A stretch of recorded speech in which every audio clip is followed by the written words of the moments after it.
It's time for Happy Hour, presented by Maine Spirits. If someone said to you right now, Diane, make me a daiquiri, you might be like, I can't make a daiquiri. I don't have one of those things in my house. I can't make a daiquiri. And what I say to you, Diane, I'm looking at you, Diane, is yes, you can.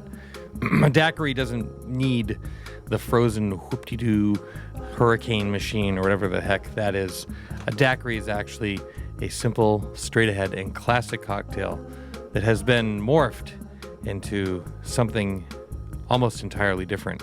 But you can, in fact, make a daiquiri at home, and right now we're going to show you how to do so. So, for tools, we will need a jigger, a shaker, a strainer, and a martini or a coupe glass.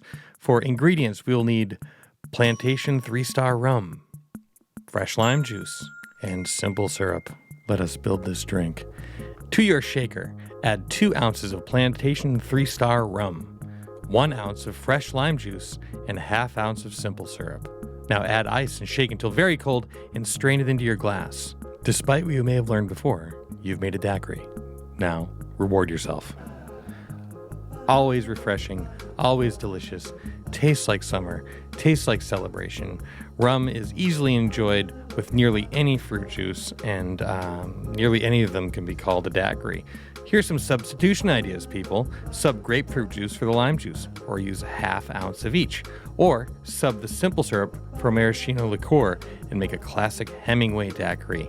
Use crushed ice and blend all the ingredients together in a blender for a frozen treat, and then that looks more like Old Orchard Beach. This has been Happy Hour, brought to you by Maine Spirits. You can learn more about these cocktails and other cocktails at mainspirits.com, or download their app for easy access to good drinking ideas, or follow them on Instagram at Maine_spirits. But regardless of where you follow them, regardless of what you learn, we want you to drink deliciously and responsibly.